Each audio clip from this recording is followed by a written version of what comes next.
Ladies and gentlemen, it is undoubtedly a fact now. Even Trump's greatest supporters are beginning to get worried about him.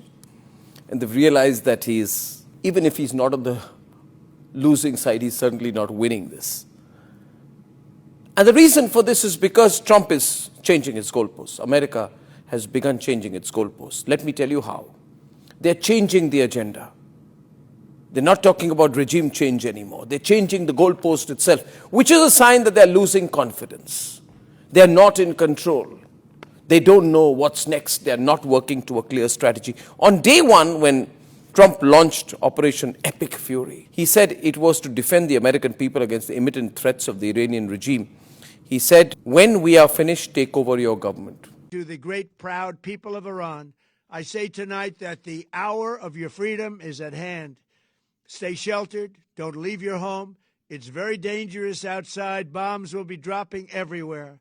When we are finished, take over your government. It will be yours to take. Superman type instruction going on there. Nobody listened to him. On day two, he went with the wind, and Donald Trump spoke about regime change. And I will not allow a terrorist regime to hold the world hostage and attempt to stop the globe's oil supply. And if Iran does anything to do that, they'll get hit at a much, much harder level. I will take out those targets that were easy and that I mentioned just before. We'll take them out so quickly.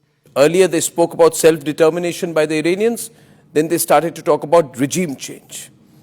Then on day three, Pete Hegseth came out, his defense secretary, and says this is not about regime change, so he contradicted Trump. Turns out the regime who chanted death to America and death to Israel was gifted death from America and death from Israel. This is not a so-called regime change war, but the regime sure did change. On day four, Karen Leavitt, the White House press secretary, said it's about targeting military infrastructure. It's not about regime change. The president's posture and our military posture has not changed. The president was just simply raising a question that I think many people around the world are asking. If the Iranian regime refuses to give up their nuclear program or engage in talks, we just took out their nuclear program on Saturday night, as you all know. But if they refuse to engage in diplomacy moving forward, why shouldn't the Iranian people rise up against this brutal terrorist regime? That's a question the president raised last night. But as far as our military posture, it hasn't changed. Now, by day six, Trump said that I want to have a say at least in who takes over after Khomeini. He took offense to Khomeini's son, calling him a lightweight, and especially doubled down on the regime change motive. He said, we don't want to put in somebody there unless it is approved by us.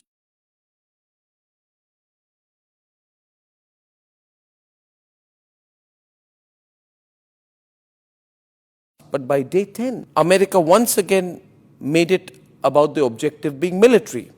Now they said no regime change, no self-determination, we don't care, we just want to damage their military infrastructure. So in other words, ladies and gentlemen, the America that was slapping its hands about nuclear weaponizing as the basis and reason for taking out Khomeini maneuvered and changed the line to regime change, and now they are saying, no, we don't want to do regime change, we don't care.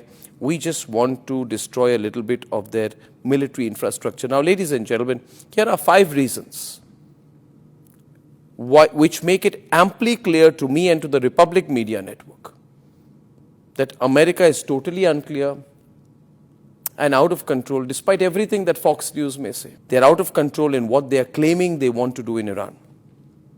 Ladies and gentlemen, 5 reasons. 1, regime change, fear of Iranian nukes, or military. America is unclear on its own objectives. The United States, we are observing right now, appears unclear about its own objectives in the war with Iran. America entered this war with no single answer to one question: why are we here? Even now, Trump does not have a clear, unambiguous answer, why are we here, to the American people. Secondly, the Iranians are not caving in on leadership. Despite pressure from Washington, Iranians are showing no signs of caving in on leadership. Donald Trump called Ayatollah Mojtaba Khomeini a lightweight and unacceptable, but Tehran responded by appointing him as their supreme leader. Thousands of supporters gathered in Tehran waving Iranian flags at his portraits. And now the likes of Larijani are now turning it on Trump, telling Trump, be careful to not be eliminated. Because every day Trump comes out and he threatens to now assassinate Khamenei's son, the new Ayatollah, the new supreme leader. And the Iranians are now saying that be careful that you're not eliminated. Point number 3, Tehran is not coming in on the negotiation table. They're totally unwilling. Abbas Araghchi has firmly shut the door on talks with the US, saying, we don't see any reason to negotiate with the US because every time we did, they attacked with negotiations. Inside sources in Washington are saying Trump needs a way out. But the Iranians, on the contrary, are saying negotiating with the US is no longer on the agenda. In fact, Larijani himself dismissed Donald Trump as delusional, while their deputy foreign minister said Iran is not sending any message to Washington because it is busy defending itself. The fourth point is, and this is telling, Trump has started to bank more on hope than certainty. 10 days into the war, now it's day 11, Trump is speaking less in strategy and more in hope. He claims that the US is ahead of the timeline and promised the war would soon bring oil prices for American families. But officials briefed on the conflict say his administration lacks a rational endgame or plan for what comes after. But most importantly, the sign that Trump is not winning this is the narrative war. Ladies and gentlemen, Senator Elizabeth Warren emerged from a classified government briefing and went directly to camera with this. She said, it is so much worse than you thought. You are right to be worried that Trump administration has no plan in Iran. This illegal war is based on lies. It was launched without any imminent threat on our nation. Even within his inner circle, J.D. Vance is completely quiet. His own vice president is not with him in this. Marco Rubio is quote-unquote scrambling to build a long-term strategy. The only person who seems to be setting the narrative for Trump, and there's no worse news than him than this, is his unhinged defense secretary. The mullahs are desperate and scrambling. Like the terrorist cowards they are, they fire missiles from schools and hospitals, deliberately targeting innocents.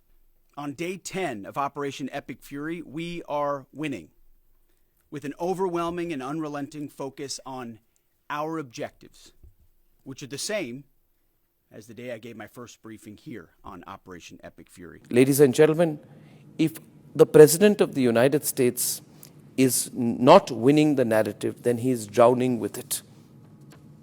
And therefore, we, across the world, and especially in Asia, need to discontinue believing anything the Western propaganda is putting out for you.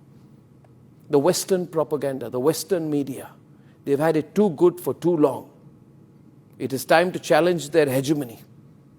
They're a representative of the same delusional approach that Trump has right now. They're just going along embedded with Trump. If they're criticizing him, it is for local reasons, for Americans, local reasons that we are not interested in. As far as the rest of the world is concerned, particularly Asia, we are seeing America change its goalpost. These incidents in the last 10 days and whatever happens in the next 10, mark my words, the world order is changing right before our eyes. Right before our eyes. The change is happening right here and right now.